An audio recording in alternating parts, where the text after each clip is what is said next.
하나님 말씀 같이 보도록 하겠습니다. 오늘 말씀은 로마서 4장 1절부터 25절인데 우리가 지난주에 1절부터 25절까지 보려다가 17절까지 봤어요. 그래서 오늘은 계속해서 이제 17절 이후의 말씀을 같이 나눌 거고요. 예, 주제는 같습니다. 오직 믿음으로. 그래서 이제 오직 믿음으로 두 번째고요. 이제 말씀을 이제 우리 같이 잠깐 보면, 말씀 보기 전에 다시 한번 우리 로마서는 좀 어려우니까 계속해서 이제 우리가 어떤 내용인지 생각하면서 갈 거거든요. 자, 로마서 우리 처음에 사도 바울이 로마서 쓸 때 어떤 내용이 담겨져 있는지 기억나시나요? 사도 바울이 뭐 여러 가지 얘기하고 있지만 이제 한 가지 중요한 건 뭐냐면, 나는 예수님을 통해서 임명된 사도다 라고 이걸 첫 번째 얘기했고요. 왜냐하면 그때 그 시대에 이 사도 바울에 대해서 많은 사람들이 의심을 했거든요. 왜냐하면 예수님이 이제 이 제자들하고 3년 동안 같이 있었는데, 그때 사도 바울이 예수님과 같이 있었느냐? 아니거든요. 사도 바울은 우리가 다 알고 있는 것처럼 사도행전 보면서 우리가 알았잖아요. 그 다메섹 도상에서 예수님 믿는 사람들을 핍박하기 위해서 이제 가다가 예수님을 만나가지고 강한 빛으로 나타나신 예수님을 이제 경험하고 나서, 눈을 멀고 나서, 그 예수님의 음성을 듣고 나서 이제 그때서야 예수님의 제자가 된 사람이에요. 근데 이제 사도 바울은 어떻게 예수님을 만났을까? 우리가 이제 예수님의 가르침을 받은 사람이 사도거든요. 그럼 사도 바울은 어디서 예수님의 가르침을 받았지?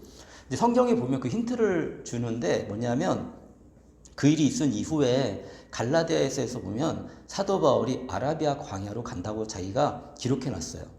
그 일이 있으니 아라비아 광야로 갔다고 얘기하거든요. 사도행전에서 중요한 내용만 하고 있으니까 그 내용이 빠져 있고, 그냥 사도 바울이 다메섹에서 열심히 복음을 전하다 쫓겨났다 이 내용 있는데, 그 중간에 어떤 일이 있었는지는 이제 얘기를 안 해줘요. 사도 바울이 아라비아 광야를 가가지고 깊이 있게 이 자신의 신앙에 대해서, 하나님을 믿는 믿음에 대해서 고민해 봅니다. 왜냐하면 이 사람은 바리새인이고 자기의 전생애를 하나님 믿는데 헌신한 사람이거든요. 젊은 청년 때. 근데 그때 이제 유대교에 헌신한 사람이죠. 근데 유대교가 이게 잘못됐다는 것을 발견하게 된 거잖아요. 예수님이 이단이라고 생각했고, 예수님 믿는 사람들은 다 나쁜 사람이라고 생각했는데, 예수님을 직접 만나고 기적을 경험하고 나니 이 부인할 수 없는 사실이잖아요. 그러니까 어떻게 했냐면, 사도 바울이 이제 이게 어떻게 된 일인고 생각해서 하나님 말씀도 묵상하고, 그리고 이 예수님에 대해서 다시 한번 생각하기 위해서, 또 어떤 사람들은 뭐 아라비아 가서 뭐 복음을 전했다라는 얘기도 있는데 정확한 건 모릅니다, 사실. 그런데 어쨌든 이런 과정을 통해서 예수님과 깊이 있는 만남이 사도 바울에는 있었고, 예수님을 통해서 복음을 깨달은 거예요. 깨닫고 나서 다시 다메섹에 돌아와서 열심히 복음을 전했습니다. 그래서 정말 사람을 통해서 받은 것도 아니에요. 그리고 사람들이 얘기하는 것도 아니에요. 사도 바울 스스로. 근데 스스로가 아니에요, 사실은. 예수님 안에서. 예수님이 나는 너를 이방인들에 위한 사도로 세운다. 그래가지고 사도 바울은 자기의 사도성을 주장했어요. 난 사도이다. 이방인을 위한 사도다. 근데 나는. 예수님의 12 제자들은 유대인들을 위한 사도였어요. 물론 그들도 이방인들에게 복음을 전했지만 주요한 복음의 대상은 유대인들이었어요. 그런데 이제 사도 바울 한 명만은 이방인을 향해서 예수님의 복음을 전하는 사람이 됐습니다. 그래서 우리가 사도행전 보는 것처럼 1차 전도여행, 2차 전도여행, 3차 전도여행 이렇게 가고 있잖아요. 3차 전도여행 가는 중에 사도 바울이 이제 로마도 가고 싶었단 말입니다. 그런데 그때는 이미 이제 자기 사도성이 확실하고, 그리고 예수님께 부르심도 확실한데, 그런데 로마로 가서 로마의 성도들의 도움을 받아가지고 이제 서바나 땅으로 가고 싶었어요. 이제 그런 얘기도 이제 사도 바울이 계속 얘기합니다. 이런 마음이 있는데, 그렇게 하기 위해서는 먼저 로마인들의 마음이 준비가 돼야 되잖아요. 당장 갈 수는 없으니까. 그리고 사도 바울 생각할 때 예루살렘에 가면서 로마서를 썼는데, 그때 생각이 뭐였습니까? 사도 바울이 고백하고 있잖아요. 예루살렘에서 나는 죽을 수도 있다. 하나님 죽이시면 죽어야겠죠, 그죠? 그 로마에 못 가잖아요, 그죠? 그럼 사명이 다한 건데, 그렇게 생각할 때 로마 교회가 엄청 커지고 굉장히 중요한 교회인데 이 참된 진리의 복음을 모를 수도 있잖아요. 예수님을 믿지만 복음의 진리를 모를 수가 있어요. 그렇기 때문에 그 참된 진리의 복음이 무엇인지를 알려주기 위해서 쓴 그런 편지가 로마서인 거예요. 더불어서 만약에 내가 로마에 갈 건데 하나님의 뜻이면 로마에 갈 건데 로마에 가게 되면 너희들이 나를 도와서 서번하러 보내줬으면 좋겠다. 네. 사도 바울이 뭐가 있습니까? 그렇지만 이런 동역자들을 통해서 한 걸음씩 믿음의 걸음을 걸어가는 사도 바울의 모습을 우리가 볼 수가 있어요. 그러면서 이제 이런 얘기를 하면서 사도 바울이 어떤 걸 또 우리에게 알려주고 있냐면 그 다음에 이제 중요한 예수님의 복음을 전하기 위해서는 뭘 알아야 되냐면 모든 사람이 죄인이라는 걸 알아야 돼요. 그래서 가장 쉽게 그때 당시에 모든 사람이 죄인이라는 걸 알 수 있는 방법이 뭐였죠? 그거는 바로 로마 시대에 지금 로마 그 도시에서 일어나고 있는 각종 죄에 대해서 언급하는 거잖아요. 그래서 로마에서 일어나고 있는 각종 죄에 대해서 언급합니다. 이렇게 죄에 빠지고 그때 당시에 로마는 굉장히 부유한 도시였지만 음란하고 그리고 우상 숭배하는 도시였고 심지어 근친상간까지 일어나는 그런 도시였어요. 그런 것이 괜찮다라고 생각하는 그런 사람들 생각 속에 사도 바울이 그거는 다 죄다라고 얘기하는 거예요. 이거는 유대인의 율법에 비추어도 다 죄예요. 근데 그 안에 살고 있는 유대인들은 모든 사람은 아니겠지만 어떤 사람들은 자연스럽게 이 사회에 이렇게 동화되어 가거든요. 그러다 보니까 모두가 내 옆 사람도 이렇게 행하고 저 사람도 이렇게 행하면 그게 죄라고 생각하지 않아요. 사실은 지금 시대를 지켜봐도 이런 일들이 비슷하다는 생각이 듭니다. 분명히 죄요. 근데 죄라고 선포되지도 않을 경우도 있고 그리고 참 이 하나님을 믿고 예배를 드리면서도 죄인지 모르고 아니면 그냥 타협하는 거죠. 죄지만 그냥 타협하고 살아가는 그런 모습들이 로마 시대에도 동일하게 나타나고 있었던 거죠. 사도 바울이 그거에 대해서 얘기해주고 그러면 이제 그 중에서도 이제 유대의 율법을 잘 지키고 이런 사람들도 있을 거 아니에요, 그죠? 이런 사람들에 대해서 사도 바울은 똑같이 너희들도 죄인이다 얘기하는 거예요. 죄인이다.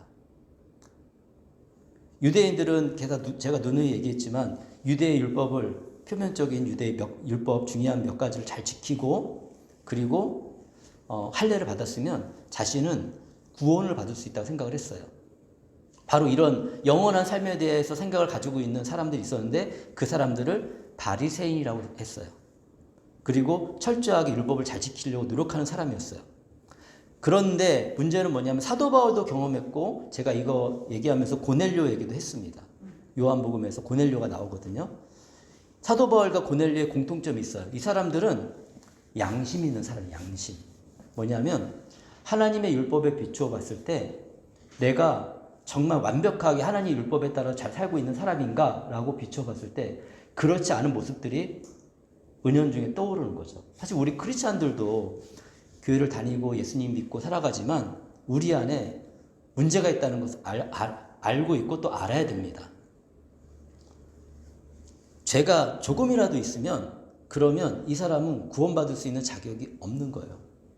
그러니까 생각해보니 하나님의 율법에 비춰보니 하나님 율법을 잘 아는 사람들이니까 내가 구원받을 가능성은 너무 적은 거예요. 그러니까 고넬료가 아니죠. 제가 니고데모죠. 니고데모도 예수님 앞에 와가지고 제가 어떻게 구원을 받을 수 있겠습니까? 어떻게 천국에 들어갈 수 있습니까? 라고 물어봤고 사도 바울은 예수님과 만남 속에 그 진리를 깨달은 거죠. 사도 바울이 얘기합니다. 어떤 것도 그러니까 모든 사람은 완벽할 수 없다.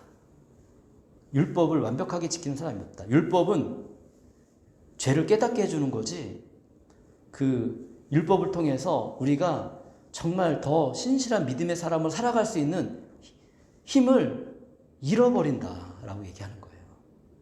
물론 율법을 철저하게 잘 지키고 완벽한 삶을 살면 예수님 같은 삶을 우리가 산다면 죄를 이길 수 있을지도 모르죠. 그런데 세상에 그런 사람은 한 명도 없다는 거예요. 그러니까 유대인들이 가지고 있던 가득한 기대감을 완전히 무너뜨리고 마는 겁니다. 그러면 율법을 모르는 사람들은 어떻게 합니까? 라고 질문할 수 있잖아요. 그죠? 왜냐하면 이 시대에도 우리가 율법을 모르는 사람들이 많잖아요. 예수님을 모르면, 하나님을 모르면 율법을 모르잖아요. 그죠? 근데 그런 사람들도 당연히 죄인이죠. 얘기합니다. 왜냐, 아담 이후로 모든 사람이 다 죄인이고, 첫 번째는. 그리고 사람들은 자기에게는 자기의 율법이 있다는 거예요. 예를 들면 우리나라도 오랜 기간 동안 도교의 영향을 받아가지고 우리의 율법을 가지고 있습니다. 우리의 율법은 뭘까요? 어른을 돌보고 나라를 사랑하고, 네? 그리고 또 그런 표현을 통해서 또 이렇게 제사도 지내고, 이런 것들이 우리에게 율법이었어요. 근데 우리가 완벽합니까? 이런 것들에 대해서? 아니죠. 우리가 인간이 만들어낸, 인간은 하나님을 닮았기 때문에 하나님 닮은 좋은 것들을 만들어낼 수도 있어요. 저는 공자라든지 이런 사람들이 쓴 글들이 그런 하나님을 닮은 사람이 만들어낼 수 있는 좋은 것들이 많이 있다고 생각을 해요. 하나님은 직접 우리에게 부모를 공경하라 얘기했지만, 그래서 우리는 이제 부모를 공경해야 된다는 율법을 가지고 있지만, 뭐 공자 같은 분들은 자기가 연구해서 부모를 공경하는 것이 너무나 중요한 거구나. 우리 몸을 잘 보호하는 것이 너무나 중요하구나. 부모한테 물려받은 우리 몸을 잘 보호하는 게 중요하구나. 옛날에는 머리도 안 깎았잖아요. 그죠? 부모로부터. 예, 다 그랬습니다. 옛날에는. 그렇죠? 이게 다 근데, 그 율법에 따지면 우린 다 죄인인 거예요. 저는 죄인인 거예요. 그죠? 머리 깎고 다니자, 지금은. 그러니까 저는 지금은 그런 율법의 영향을 받고 그런 율법의 판단에 의해서 멸망할 사람은 아니지만, 하나님이 주신 율법이 없는 사람들도 자기의 율법이 있고, 그 율법에 따라서 사람들은 결국에는 다 죄인이기 때문에 멸망할 수밖에 없다라고 얘기해주고 있는 것입니다. 그래서 결론적으로는 계속해서 우리 지금까지 본 게 뭐냐면, 유대인이나 이방인이나 다 죄인이다. 그래서 정말 그 모든 사람은 다 죄인이기 때문에 구원을 받을 수 없다라고 얘기를 했어요. 그러면 어떻게 하면 의롭다 하심을 받을 수 있을까에 대해서 성경에서 이제 또 얘기해주고 있습니다. 우리가 지난주에 이렇게 공부해 본 게 어떻게 하면 의롭다 인정을 받을 수 있는가? 유일한 방법이 뭔가를 계속해서 얘기 들었어요. 그게 뭐였죠? 사도 바울이 얘기한 건 뭐예요? 한 가지밖에 없습니다. 이거 알아야 돼. 이거 모르면 진짜 큰일 나거든요. 물론 하나님인데 예수님을 믿는 믿음으로만 가능한 거예요. 예. 이 얼마나 이게 놀라운 거냐면, 우리가 열심히 예배를 참여해도, 그리고 주님을 위해서 여러 가지 선교적인 일들을 많이 해도, 다른 사람을 많이 구제해도 그거 가지고는 구원받을 수 없어요. 그것만 가지고는 우리의 죄의 문제를 해결할 수 없고 하나님을 만족시킬 수가 없어요. 하나님을 만족시킬 수 있는 유일한 건 뭐냐면 예수님을 믿는 거예요. 이게 그러니까 사도 바울한테 너무 놀라운 진리였던 거죠. 그 사도 바울이 왜 그런지에 대해서 증명해 나갑니다. 그게 바로 뭐냐면 아브라함을 들어서 얘기했어요. 아브라함을. 그러면서 아브라함이 믿음으로 의롭게 된 게 언제냐라고 질문을 던집니다. 언제였습니까? 아브라함이 믿음으로 의롭게 된 것이 언제였어요? 아브라함이 믿음으로 의롭게 된 것은 율법을 받기 전이에요? 후예요? 율법을 받기 전이잖아요. 예. 율법은 누구를 통해서 왔어요? 물론 하나님을 통해 왔지만 누가 제일 처음 율법을 받았어요? 모세가 받았습니다. 모세가 시내산에서 하나님의 율법을 받았어요. 하나님의 산에서 모세가 그때 율법을 받았다고요. 그 전에는 율법이 존재하지 않았어요. 마음의 법은 존재했고 하나님께서 천사들을 통해서 이렇게 우리에게 알려주신 것들이 있지만, 그렇지만 그거조차도 기록되어 있지는 않았어요. 왜냐하면 모세 시대에 이르러서 기록이 남겨지기 시작했으니까. 그래서 창세기부터 모세오경이라고 얘기하는 거예요. 이 창세기의 내용도 모세 시대부터 기록이 되어진 거예요. 그 전에는 우리의 기억 속에 하나님의 특별한 계시 속에 사람들의 마음속에 새겨져 있었지만 이것이 글로 기록되지 않았어요. 그래서 그전 사람들은 정말 율법도 없고 하나님이 어떤 분이신지 아는 거는 진짜 어려운 일이었어요. 하나님이 너무 안타까웠을 것 같아요. 하나님이 창조하신 아름다운 사람들이 아름답지 않고 그냥 시간이 흘러갈수록 죽어나가는 거예요. 계속.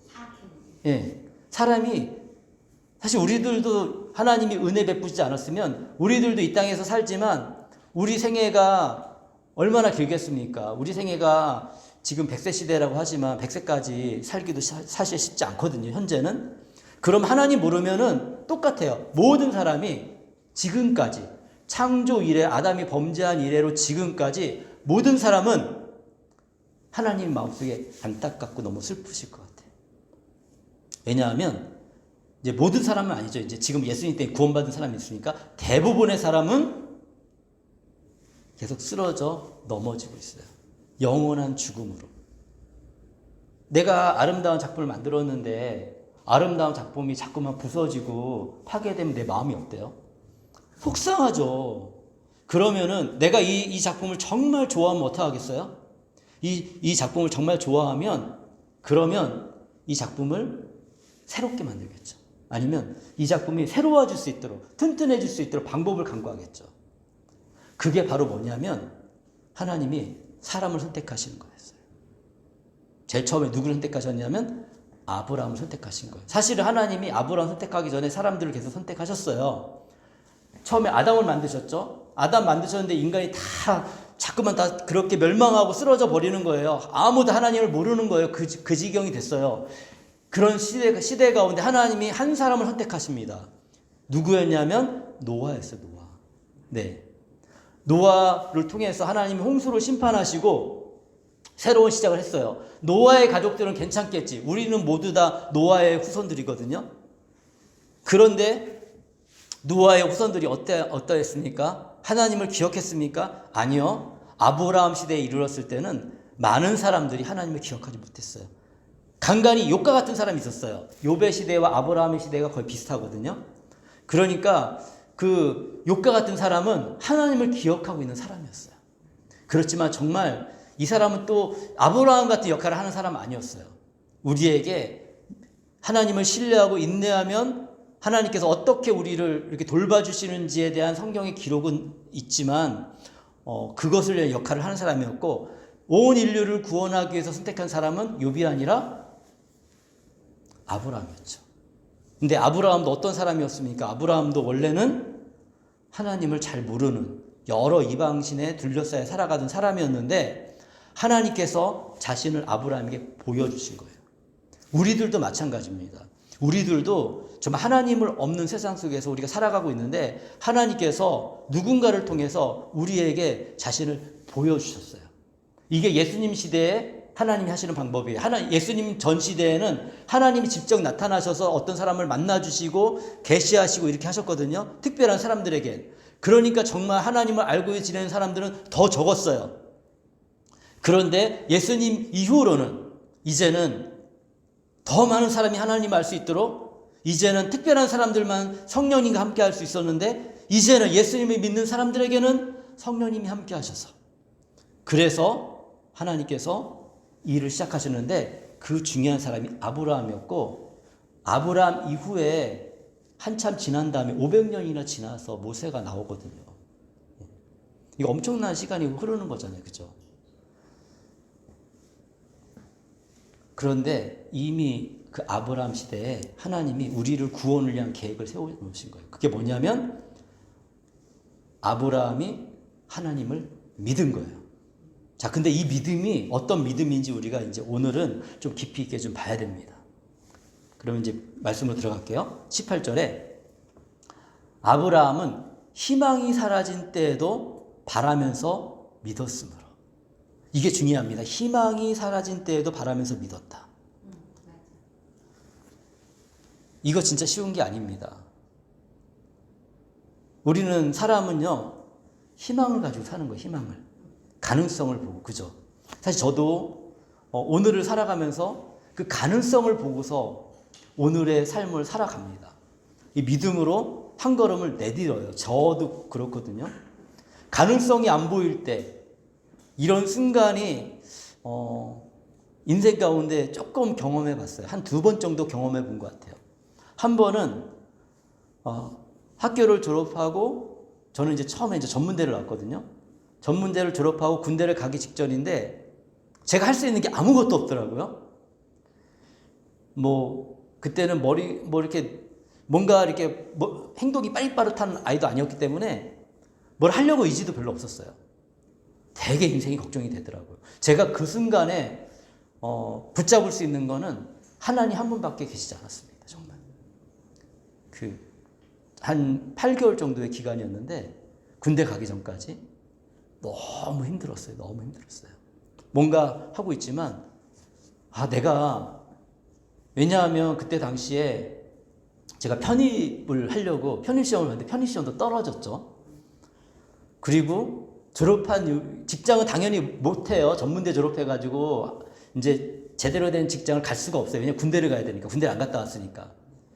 누가 뭐 그런 것도 알려주지 않았어요. 1년 휴학하고 군대 갔다 와서 다시 복학하면 제가 그런 어려운 과정을 겪지 않았을 것 같아요. 근데 누구도 저한테 그런 걸 얘기하지 않았기 때문에 그냥 졸업을 해버렸어요. 하니까 그때부터 누구도 도와주는 손길이 없었기 때문에 대책이 없는 거예요. 스스로 해결해야 돼. 뭐 이제 그 순간을 피할 수 있는 방법은 군대 가는 방법밖에 없어요. 군대 갔다 와서도 뭐 제대한다고 당장 직장이 생기는 게 아니잖아요. 그죠? 그래서 저에게는 근데 그때 하나님께 기도했을 때 한 가지 희망이 그거예요. 군대에 가서 내가 공부를 한번 해보자. 공부를 다시 해서 편입시험을 다시 한번 보자. 그래서 합격을 하면 학교 다니고 합격을 안 하면 그 다음에는 또 어떻게 되겠지. 그런 희망이 딱 생겼어요. 그러니까 군 생활 내내 이 책을 놓을 수 없는 거예요.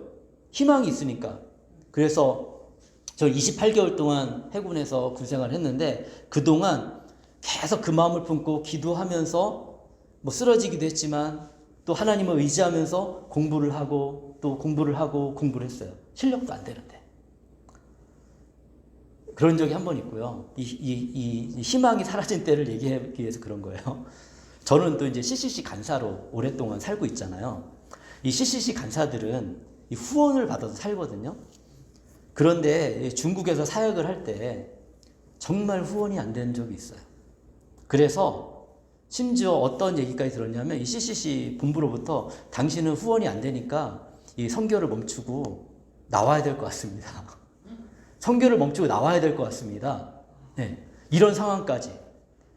이걸 제가 이제 다 이거 온몸으로 받아내면서 그래도 하면서 이제 시간을 적절히 잡아서 이제 뭐 하나님 시기에 때를 낮춰가지고 잘 나와서 지금은 이제 그런 상황까지 가지 않지만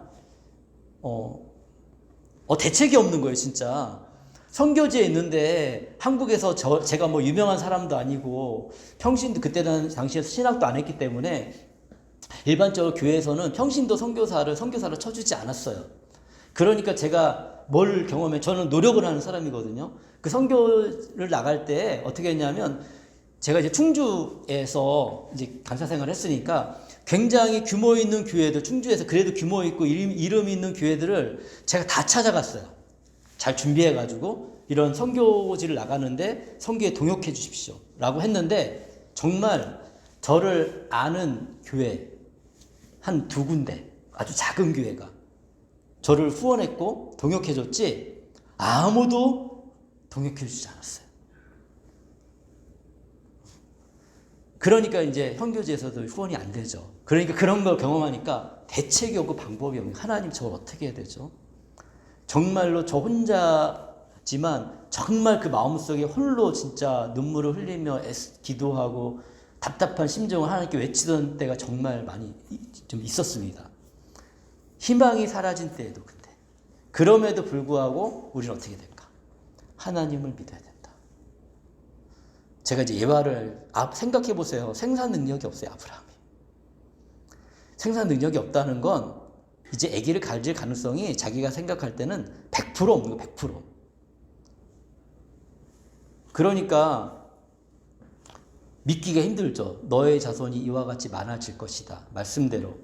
그래도 창세기 15장 정도는 그나마 괜찮습니다. 이게 창세기 15장에서 얘기해 주는 거거든요. 그러면 이 하늘의 별처럼 바다의 모래처럼 많을 것이다. 예. 그리고 아브라함이 갈대아 우르를 떠나서 하란에 도착해서 딱 가나안 땅에 들어올 때만 해도 그저 자식은 없지만 소망이 있었다고요. 그죠? 예. 그런데 하나님 그럼에도 불구하고 하나님이 말씀하신 대로 많은 여기 보세요. 말씀하신 대로 많은 민족의 조상이 되었습니다. 이런 상황 속에서 아브라함이 뭐냐면 믿었다는 거예요. 하나님을. 믿을 만할 때 믿은 게 아니에요. 믿을 만하지 않을 때 믿은 거예요. 사실 우리들도 그렇거든요. 우리들도 예수님을 믿고 따라가는 삶이 믿을 만할 때 믿었으면 그게 이제 뭐 믿을 만하니까 그죠. 아주 연약한 사람들은 하나님 그래도 불쌍히 여기셔가지고 경험하게 해주세요. 너가 나를 이렇게 믿었으니까 이렇게 했지. 근데 정말 대책이 없을 때 하나님께 외치게 되잖아요, 우리가. 그런데 그때 하나님이 정말 놀라운 손길을 경험하게 되면 그 경험이 하나님께 붙어있게 우리를 만들어요. 사실 하나님 그렇게 하십니다.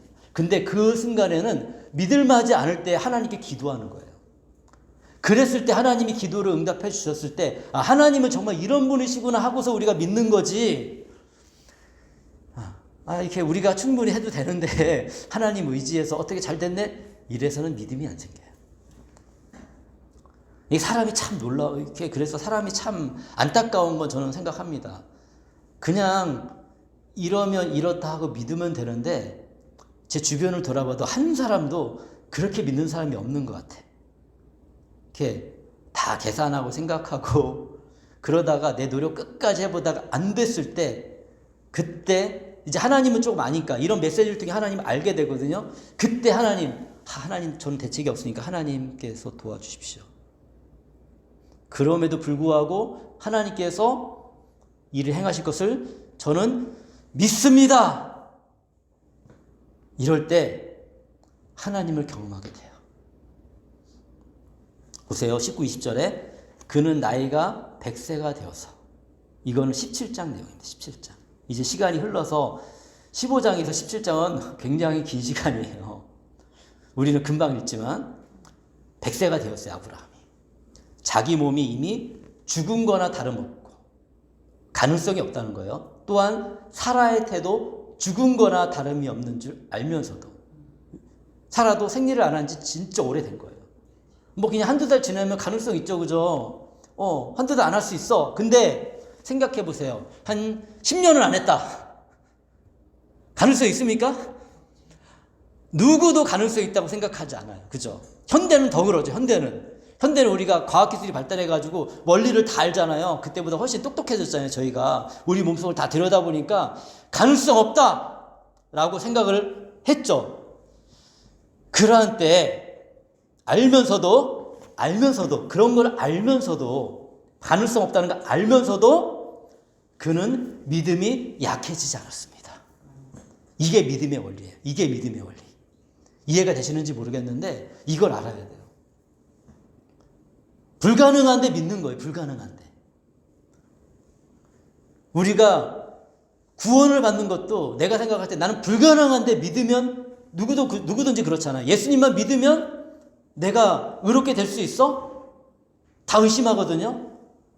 예수님 믿고 교회 나와도 다 의심해요. 솔직히 얘기해가지고. 어떤 분들은 목회 이 강단에서 이렇게 메시지를 전하면서 의심하시는 분들도 아마 있을지 모르겠어요. 믿어지지 않으니까. 어떻게 그런 단순한 원리가 나를 구원할 수 있어? 나를 의롭다고 할 수 있어? 왜냐하면 우리는 행위로 의롭게 받는 것을 여전히 우리는 좋아하거든요. 행위로 의롭게 받는 거. 근데 제가 아까 말씀드리면서 서두에 말씀드렸죠. 우리가 나와서 예배를 잘 드리는 거 중요합니다. 중요하지 않다는 거 아니에요. 근데 왜 나와 있어요? 예배 드려가지고 천국 가려고 나와 있어요? 그거 잘못된 생각이에요. 그러면 이미 얻은 천국 가운 우리가 내가 정말 가치가 없는 존재인데 예수님을 믿으니까 천국을 갈 수 있는 자격을 줬으니까 놀라운 걸 받으면 우리가 어떻게 해요? 다른 사람이 나를 도와주면 어떻게 해요? 너무 감사하잖아요. 그죠? 하나님이 근데 나에게 정말 가장 큰 선물을 줬어. 감사하잖아요. 그죠? 그러면 이제는 그 사랑하시는 너무 감사한 분을 생각하면서 내가 살아가는 게 맞는 거지. 사람의 도리 속에서도 감사는 감사하고 나는 너 상관없이 살 거야 라고 하면 그건 감사하는 게 아니죠. 그죠? 나쁜 거죠. 그거는. 좋은 것만 싹 빼먹고 그리고 당신과는 상관없이 난 살 거예요. 그거는 사랑하는 것도 아니고 감사하는 것도 아니고 그걸 통해 뭘 증명하냐면 안 믿는다는 걸 증명하는 거예요. 안 믿는다. 나는 하나님을 안 믿는다. 나는 하나님을 이용하는 사람이지 믿는 사람은 아니다. 세상에 하나님을 이용하는 사람들이 얼마나 많습니까?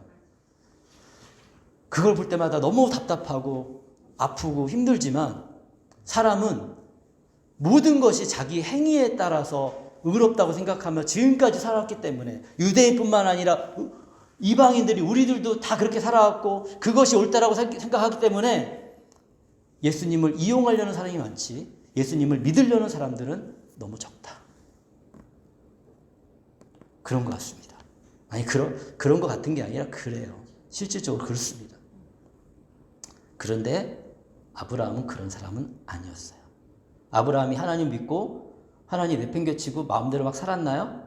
안 그랬어요. 그의 삶에 있어서 하나님은 중요한 분이었고 하나님 말씀은 중요한 말씀이었어요.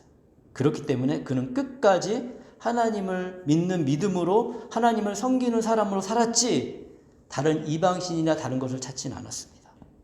다윗도 그랬어요. 다윗도 성장의 과정이 있지만 그가 하나님 그 삶을 통해 우리는 성경에 기록되어 있잖아요. 아브라함의 삶이 기록되어져 있고 다윗의 삶이 기록되어 있잖아요. 그 삶을 통해 증명이 되어지는 거예요. 아, 이 사람이 그럼에도 불구하고 하나님을 신뢰하며 살았구나.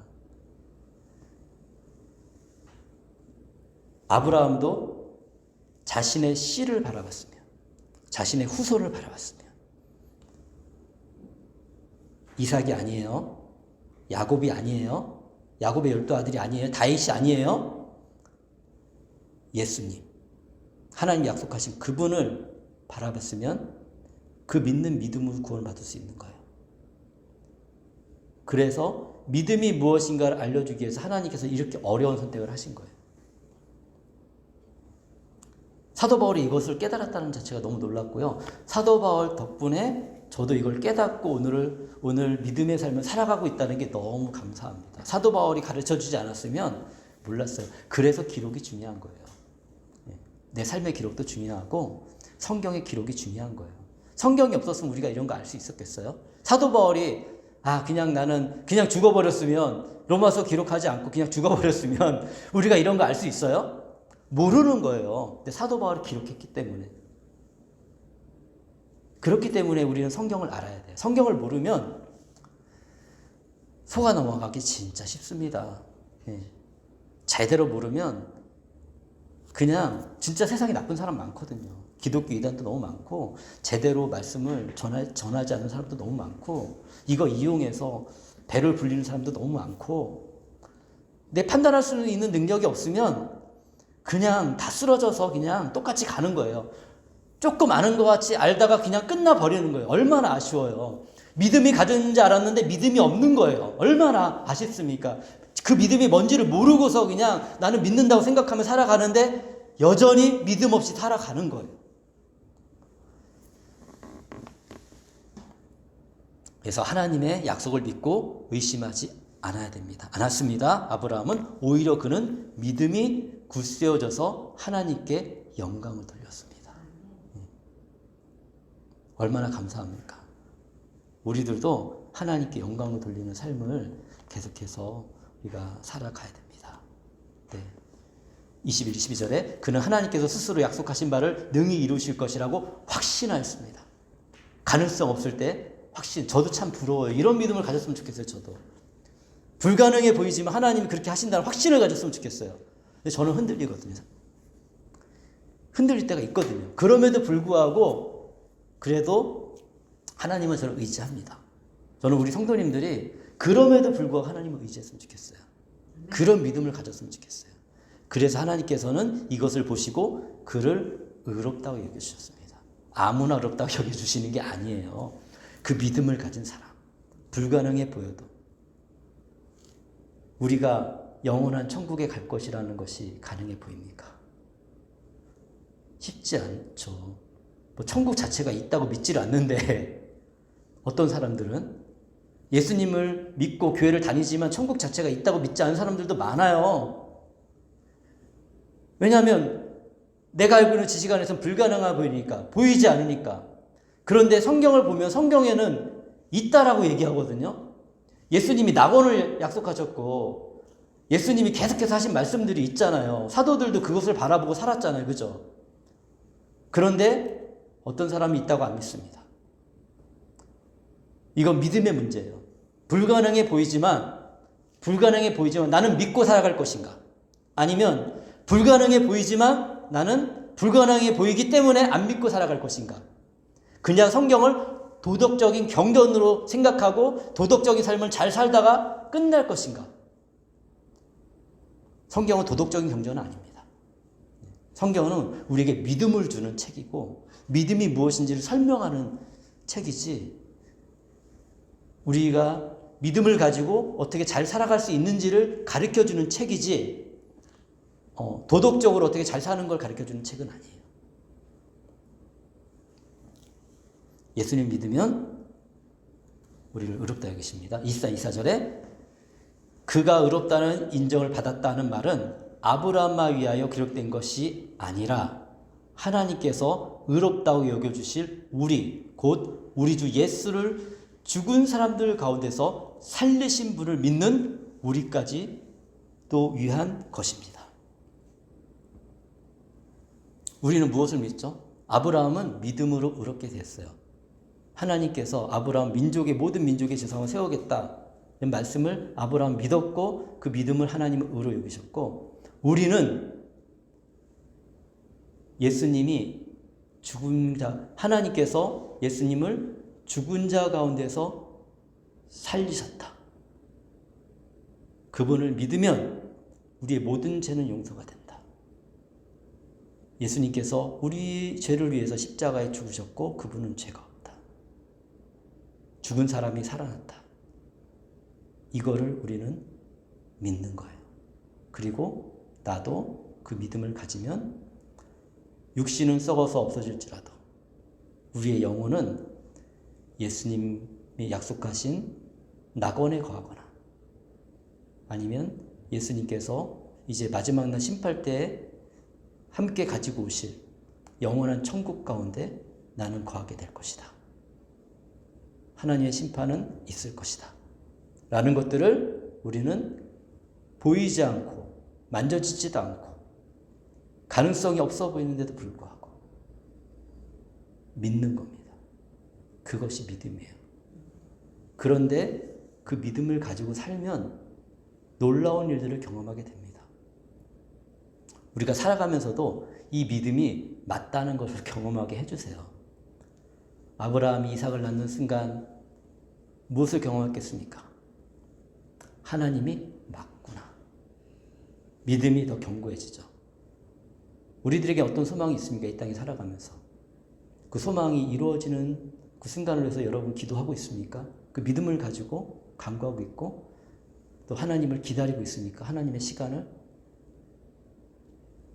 제가 하나님이 아니기 때문에, 하나님이 모든 걸 다 들어주시는 분은 아니기 때문에 우리 욕심으로 구하거나 또 하나님의 뜻이 아니면 노라고도 하세요. 그렇지만 예스라고 하시는 것도 정말 많아요.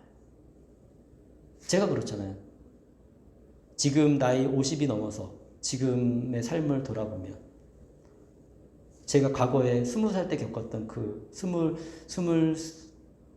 22살 때 겪었던 그 아픔과 어려움이, 중국에 있을 때 겪었던 그 아픔과 어려움이 하나님의 놀라운 기적을 저는 경험을 했습니다. 그래서 오늘 또 이곳에서 하나님이 원하시는 그 일을, 제 마음에 심어주신, 제 마음이 끌리는 그 일을 저는 지금 하면서 살아가고 있어요. 지금도 여전히 우리는 연약합니다. 그렇지만 믿음으로 달려가는 그 자체, 그리고 어떤 것보다도 정말 감사한 건 요즘에 좀 그런 묵상을 하게 되는데요. 내가 믿음으로 의롭다함을 받고 구원을 받은 사람이구나. 근데 다른 사람들이 너무 모르고 있어요, 이런 것들을. 이런 것을 알려주는 역할을 내가 하고 있구나. 너무 감사합니다. 25절입니다. 예수는 우리의 범죄 때문에 죽임을 당하셨고 우리를 의롭게 하시려고 살아나셨습니다. 여러분, 이것을 믿으십시오. 라고 사도 바울은 우리에게 알려주고 있습니다. 잠깐 우리 기도하도록 하겠습니다. 같이 기도하겠습니다. 하나님 아버지 감사합니다. 우리가 함께 하나님께 또 나아가면서 주의 말씀을 들었습니다. 이 놀라운 진리를 마음속에 새길 수 있도록 주님 도와주시고 이 놀라운 진리 가운데 믿음으로 살아갈 수 있도록 도우시고 신실하신 하나님 아버지 감사합니다. 오늘도 놀라운 진리를 우리가 배웠습니다. 이제 그 진리 가운데 믿음으로 의롭게 된다는 그 진리 가운데 아버지 하나님 우리가